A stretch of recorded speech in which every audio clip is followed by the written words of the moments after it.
Hey, what's going on, guys? This is Youthman. Today we're in Wisconsin and Illinois. We're doing 13 home theater tours in just 4 days. Today I'm not in my home theater, but I'm in my friend Nick's home theater, and you will never guess where we're at.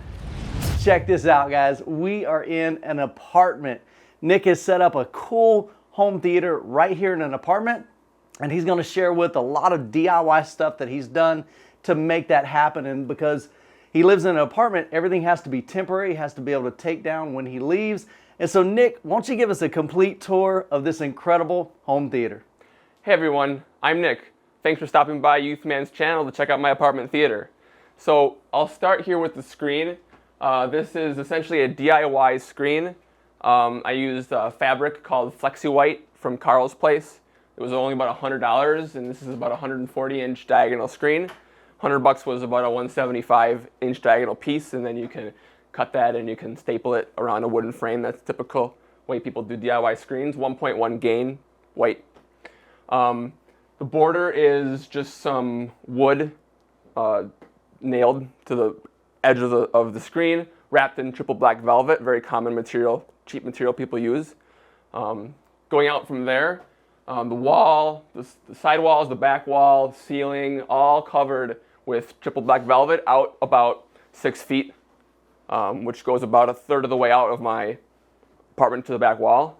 The floor, since it's white carpeted apartment, I just found this cheap marine black carpet at Menards, so it just sits on top of my white carpet. Very easy to clean, very easy to maintain, very cheap. Over here, I've done things like created little just cardboard boxes that can cover up like the air conditioning unit because it's so white next to the screen. You got black velvet here. Put in black outlet covers, simple cheap things that you can do. Put this back on. For speakers, I'm running. They're called Axiom Audio. It's a Canadian speaker company, kind of similar to Paradigm. I'm sure many of you have heard of that brand. They serve me quite well. I've also covered, you can see the side and top with black felt, just a little piece here, and it's just, again, helping to reduce the reflections from the screen back onto the screen. So one of the other cool DIY tricks I did to help my picture was I built masking panels, which I'll show you in a moment here. The point of the masking panels is to take the aspect ratio of the screen from traditional 16:9, which is used by most television, to 2.4, which is used by most movies. So there's two panels, one for top and bottom, and the construction is a little bit different. The top one hangs on hooks, so that keeps it up here nicely, pretty simple. And then the bottom one, since it is recessed into the screen frame, there's little magnets on the side that can stick, and then it's mostly supported just by being resting on the bottom frame of the screen. So here's the back side of one of the masking panels.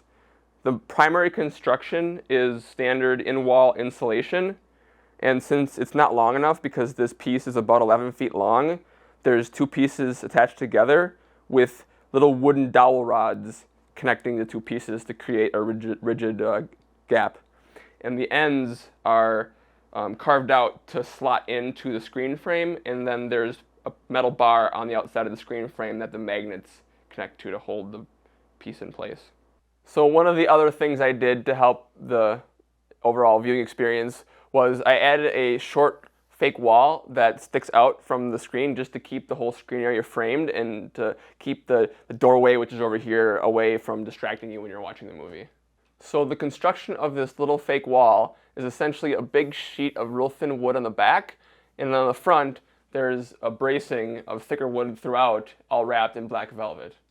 And the method I used to keep this piece stationary and stuck here is it's essentially pressure fitted between the ceiling and the floor, and since the floor is carpet, it sinks into the carpet, and that creates a good pressure. So pretty common to apartments, there may be big windows, or in my case, a big patio door. So to combat the light, because obviously you want no light with the projector, I kept what was already here, which is ideal for an apartment, and I installed a curtain rod, or a closet rod inside the frame, just screwed into the studs, and put a light blocking shade on it. So I can pull this across, and it blocks 100% of the sun. Moving back to the rest of the room, here's where I keep my processor. Standard few-year-old Denon X4200. The overall system I'm running is 5.1.2. So moving back to the surround speakers, this is another one of Axiom Audio's surround speakers. It's an omnidirectional speaker.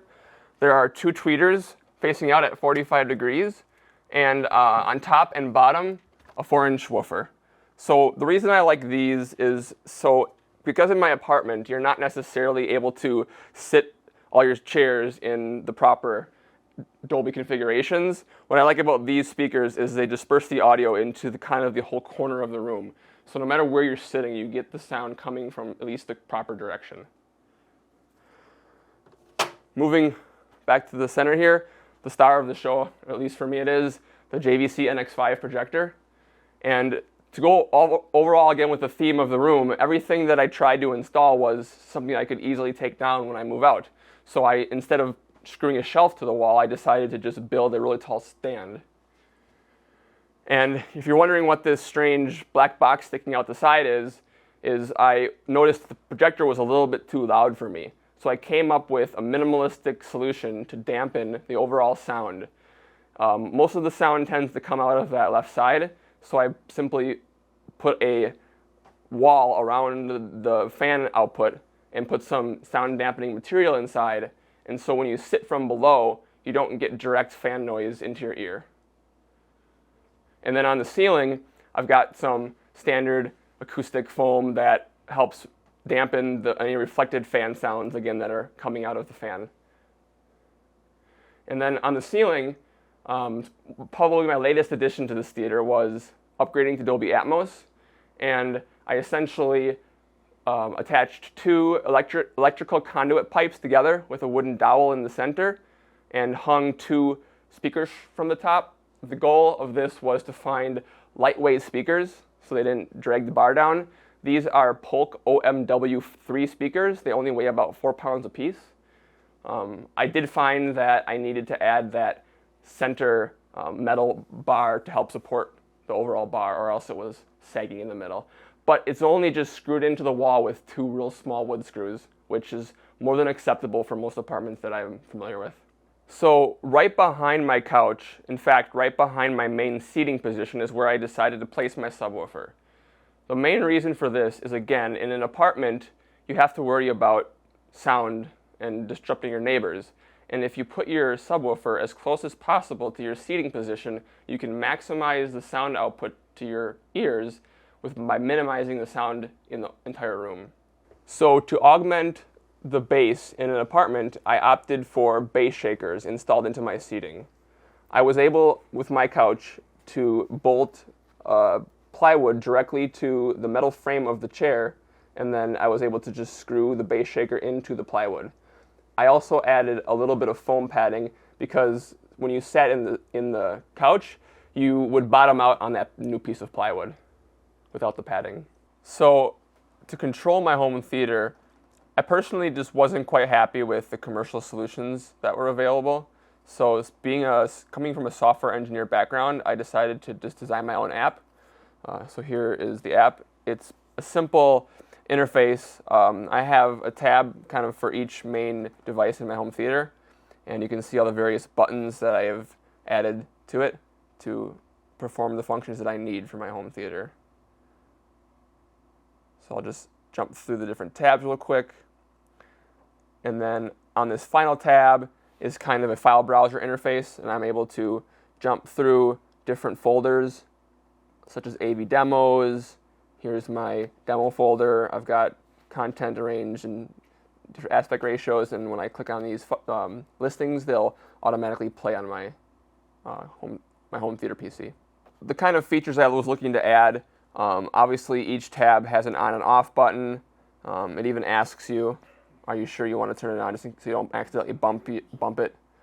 The other buttons are just simple click buttons, mute, unmute, different volume levels that I prefer to use, or simple volume up and down.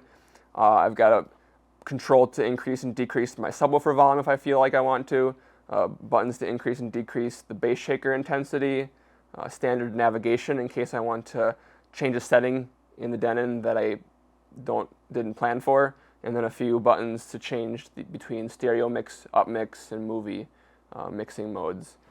Similar concept for the projector, standard on-off, standard navigation, and then some different functions that I have set up to switch between zooming and masking for my masking panels, and then some controls to control the HTPC. I personally use an HTPC to drive my video in my home theater. This is the remote that comes up when a movie starts playing. It's standard media controls, forward and backward, chapter skipping, turning on and off subtitles. So if you're interested in learning more about this app or possibly using it in your theater, Youthman will post a link to the app in the description. The code is open source on GitHub. The only thing I'll say is that it's mainly intended to be used to control a home theater PC. So thanks everyone for stopping by and checking out my home theater. Again, the goal of my theater was to create something in an apartment space that could easily be taken down in the future when I move out. And my goal was to create a system that sounded and looked and felt very great with a very limited budget. I hope that you learned and saw some things in this video that maybe inspire you to do some similar things in some of your spaces.